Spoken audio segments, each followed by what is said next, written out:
A man walks into a London hospital complaining of nothing more than an upset stomach. Within hours, he can't stop vomiting. Within days, his hair begins falling out in clumps. Within weeks, doctors watching over him are utterly baffled because whatever is killing this man doesn't match anything in their medical textbooks. No infection they can find, no poison on any standard test. And yet, day by day, his organs are simply shutting down, one after another, as if his entire body is being cooked from the inside out. It will take doctors nearly 3 weeks to figure out what's actually happening to him.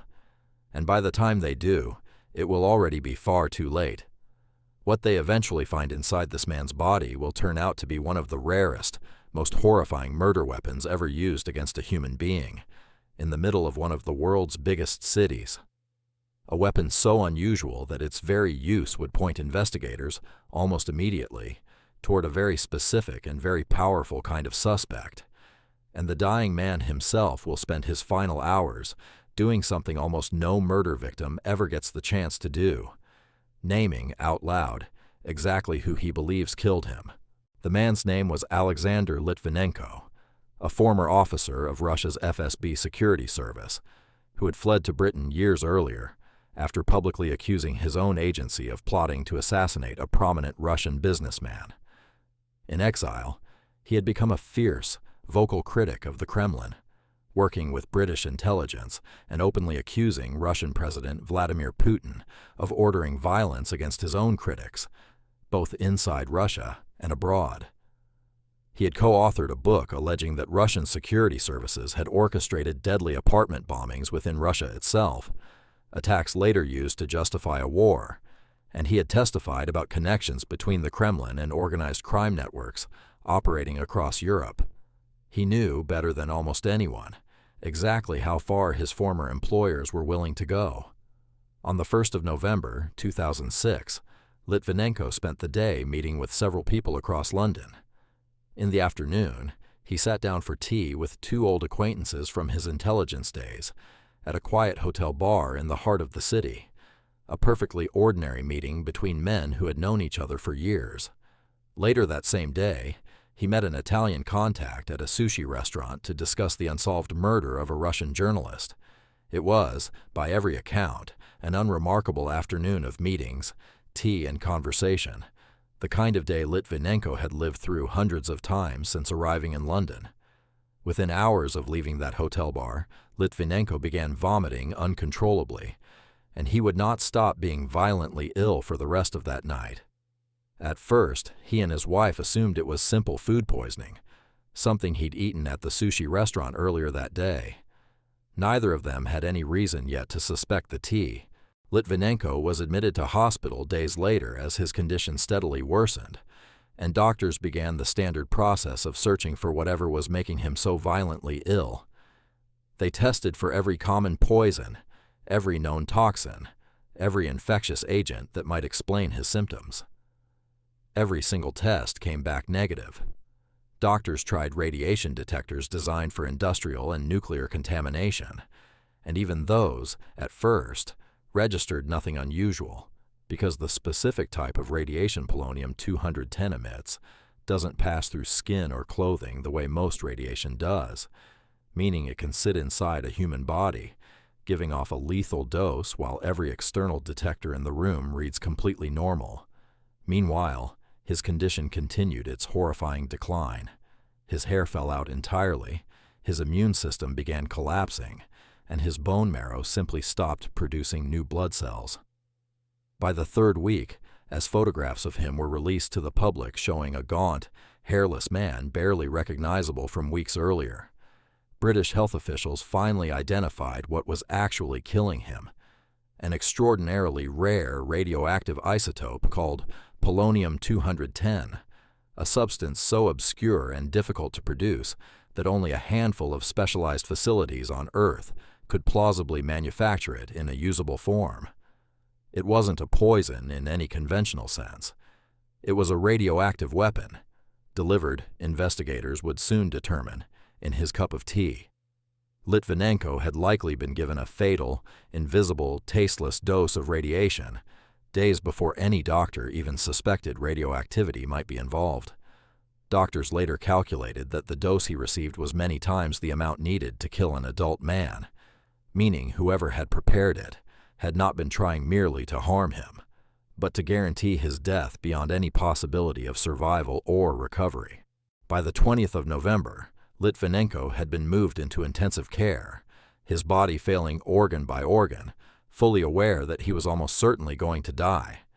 In his final conscious days, he dictated a statement to be released publicly after his death, a direct, deliberate accusation aimed squarely at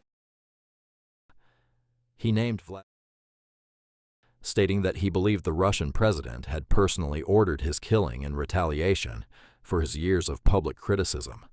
On the 23rd of November, 2006, Alexander Litvinenko died in his London hospital bed. His statement was released to the press the following day, and it detonated across international headlines almost immediately.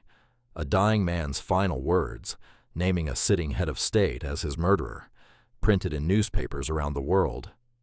In the statement, read aloud by a friend outside the hospital, Litvinenko wrote directly to himself, saying that the president might succeed in silencing one man, but that the howl of protest from around the world would echo in his ears for the rest of his life. The Kremlin denied any involvement entirely and dismissed the accusation as absurd, a dying man's paranoid fantasy with no evidence behind it. But Litvinenko's death had already set something much larger in motion, because polonium-210, unlike ordinary poison, doesn't simply disappear once it's used. It leaves a radioactive trail behind, one that investigators were about to follow across half of London. Investigators used Geiger counters to retrace Litvinenko's final movements across London in the days before his death, and what they found was staggering. Radioactive traces of polonium-210 turned up at the hotel bar where he'd had tea, at the sushi restaurant he'd visited afterward, in his own home, in his car, and even aboard two separate British Airways passenger jets that had made multiple transatlantic flights in the days surrounding the poisoning.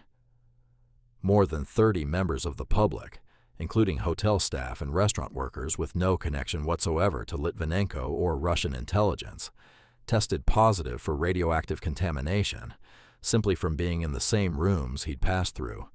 Some of these people had cleaned the very hotel room where the poisoning likely occurred, wiping down surfaces with bare hands, entirely unaware that the room itself had become, for a short time, one of the most radioactive civilian spaces in the country. What had begun as the death of one man had somehow become a genuine public health incident, with health officials scrambling to determine just how many ordinary Londoners had been unknowingly exposed to a lethal radioactive substance smuggled through the heart of their city.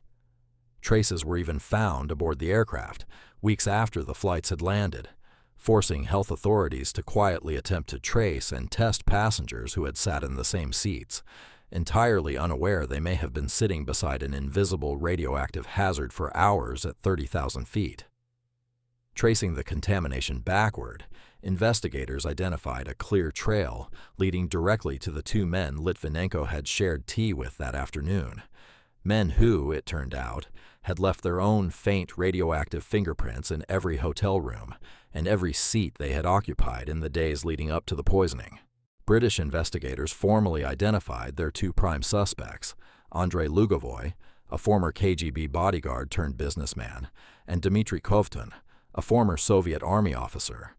Both men had met with Litvinenko multiple times in the weeks before his death, and radioactive contamination consistent with polonium-210 was found in nearly every location either man had passed through in London. In 2007, British prosecutors formally requested Lugovoy's extradition from Russia to stand trial for murder. Russia flatly refused, citing its constitution, which prohibits extraditing its own citizens under any circumstances. Rather than facing consequences, Lugovoy's life in Russia only improved. The following year, he was elected to the Russian parliament, gaining diplomatic immunity that placed him permanently out of reach of British courts, and in 2015, state honor for services to the country. To this day, Neither Lugovoy nor Kovtun has ever stood trial anywhere for Litvinenko's death. Both men have always denied any involvement, insisting they were simply friends meeting an old colleague for tea, and both remain free, protected by a legal wall that Britain has never been able to breach, no matter how much radioactive evidence pointed in their direction. For nearly a decade, the case sat in a strange limbo, suspects publicly identified, evidence extensively documented, but no trial, no extradition, and no formal resolution. In 2014, under pressure from Litvinenko's widow, the British government finally launched a formal public inquiry, led by a senior judge, with the power to examine classified intelligence material that had never been made public. The inquiry heard testimony from British intelligence officials, medical experts, and forensic investigators over the course of nearly 2 years. In January of 2016, the inquiry's findings were finally published, and its central conclusion made headlines worldwide. The operation to kill Litvinenko had probably been approved by Russian, along with the head of Russia. The inquiry's chairman noted the strength of the circumstantial case, the radioactive trail linking the two suspects directly to the poisoning, and the near impossibility of anyone outside state-level infrastructure obtaining polonium-210 in the first place.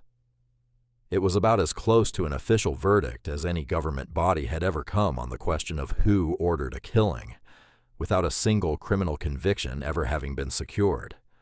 Russia's inquiry, a politically motivated show trial with no real evidence behind it, and reiterating that neither Lugovoy nor Kovtun would ever be handed over to face a British court under any circumstances. In 2021, the European Court of Human Rights went even further, ruling that behind Litvinenko's killing beyond reasonable doubt, and ordering the to pay compensation to his widow, spent every year since her husband's death fighting for accountability that has never fully arrived. That ruling too, and has never paid the ordered compensation, nor extradited either suspect, nor opened any credible domestic investigation of its own into the killing. Andrei Lugovoy still sits in the Russian parliament today, protected by immunity, still publicly denying any role in what happened in that London hotel bar. Marina Litvinenko continues to campaign from London, more than 2 decades later, for a trial that both British investigators and international courts have already concluded should happen, but that may never actually take place. Alexander Litvinenko remains the first confirmed victim in history to die from deliberate polonium-210 poisoning, killed by a substance so rare that its use alone pointed directly back at a state-level operation. And to this day, the men publicly named as his killers have never spent a single day in a courtroom for it. Litvinenko's body was buried in a sealed, lead-lined coffin, a precaution reserved for the most dangerous radioactive material on Earth, a final, physical reminder that whatever killed him was never meant to be survived, traced, or fully explained. This has been The Dark Stories. Sleep well.